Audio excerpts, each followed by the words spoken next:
Okay, so welcome to the video on motivation. Today we're going to define the term motivation. We're also going to look at the differences between intrinsic motivation and extrinsic motivation. And then we're going to finally look at how a coach can increase the motivation levels of a performer. Okay, so the first type of question you may come across is something like what we've got here: define the term motivation, or explain the meaning of the term motivation. So what we're going to do here is we're going to start with motivation is the drive to strive or achieve success. And then a lot of definitions go on about motivation being about internal states and external pressures. So what we're going to put is that motivation can be intrinsic, okay, or from within, and it can also be extrinsic, and that it includes things such as rewards. Okay, so that's how we answer that first question. Okay, the second type of question you may be asked is something along the lines of, what do you understand by the term intrinsic motivation or extrinsic motivation? So we're going to go through each of these. Right, intrinsic motivation. And down the bottom we're going to do, apologies, we're going to do extrinsic. We'll run through that in a second. This is likely to be a 2-mark question. For intrinsic, maybe 3 marks for extrinsic. So, intrinsic motivation. Your first mark is going to come from explaining what intrinsic motivation is. So that is a drive from within. Okay, it comes with it from within. It's concerned with a desire to achieve success. Now, we need to now provide an example. So, examples that we may get are self-satisfaction,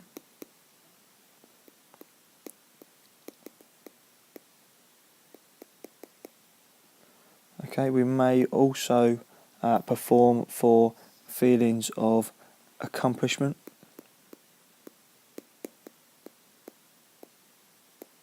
or we may perform because we want to master a particular skill. So we're going to put mastery there. In terms of extrinsic motivation, we're looking at explaining the term extrinsic, that it comes from an external source. So the motivation is provided by an external source. Now there are 2 types of external source, and this is why it might be a 3-mark question. The first type of external source is what's known as a tangible reward, and examples of those would include prizes, money, trophies, medals, etc. Okay, we've then got non-tangible or intangible,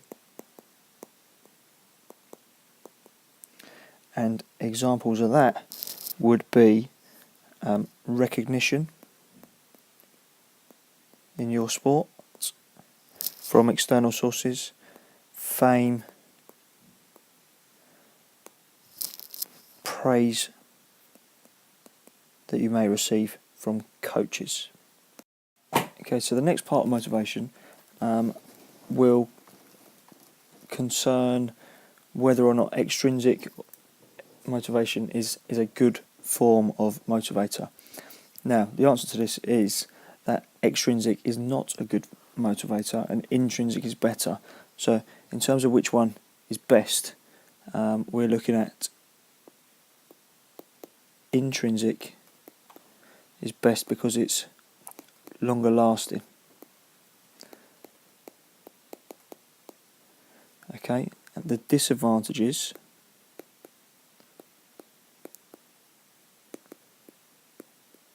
of extrinsic are as follows.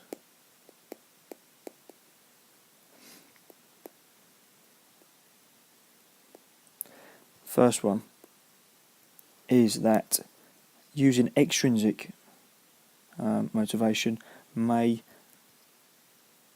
cause the performer to lose their love of the game.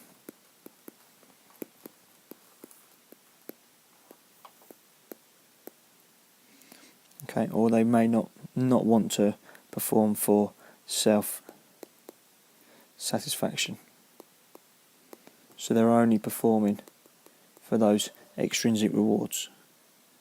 Okay, and a good example of that is Carlos Tevez, happy to sit on the bench at Manchester City, get his money for playing football, but not playing in any of the games a couple of seasons ago. Now, the next disadvantage is that people can become dependent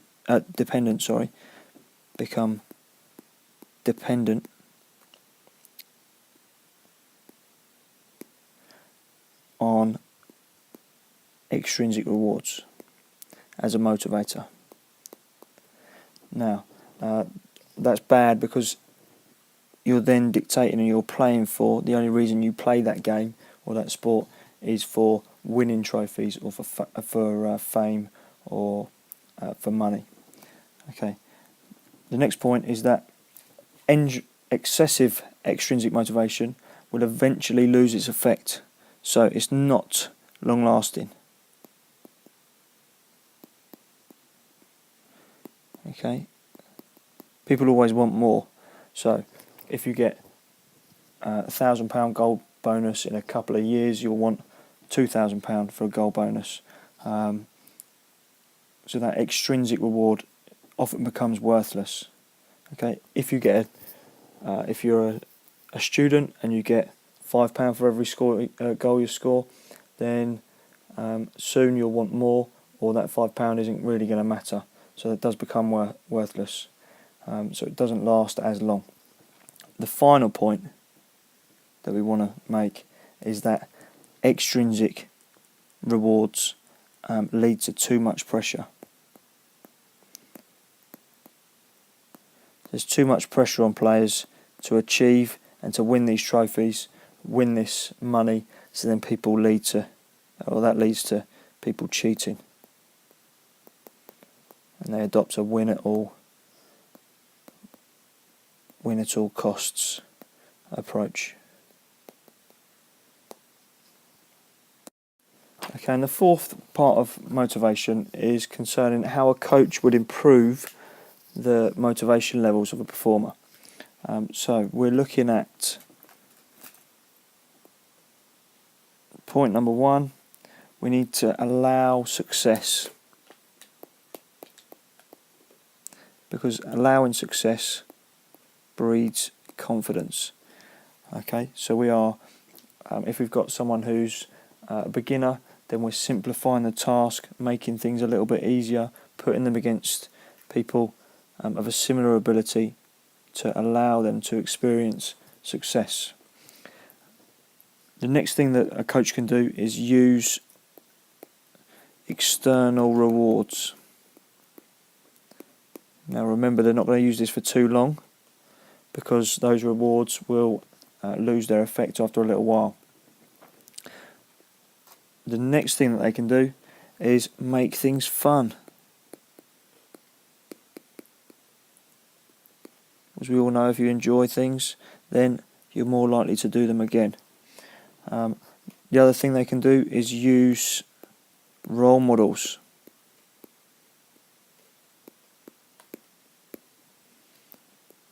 Okay, people to look up to, they'll want to aspire to be like them.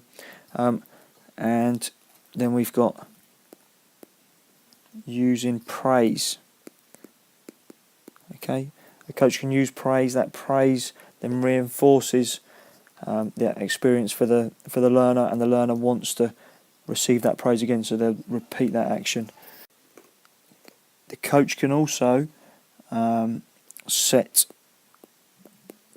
personal goals or challenges to improve motivation, give the learner or the sports person something to aim for. They want to avoid punishment, because that punishment is only going to turn that person off of the sport or the activity. For beginners, we want immediate reinforcement.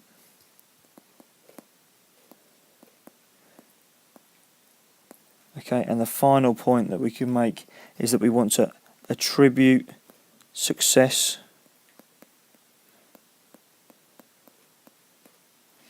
internally, and that means putting success down to internal factors such as effort or ability. So you tell someone that they've won because they've put a lot of work in, and that's going to boost their confidence again. Okay, and that concludes this video on motivation. I hope it's been useful, and good luck in the exam.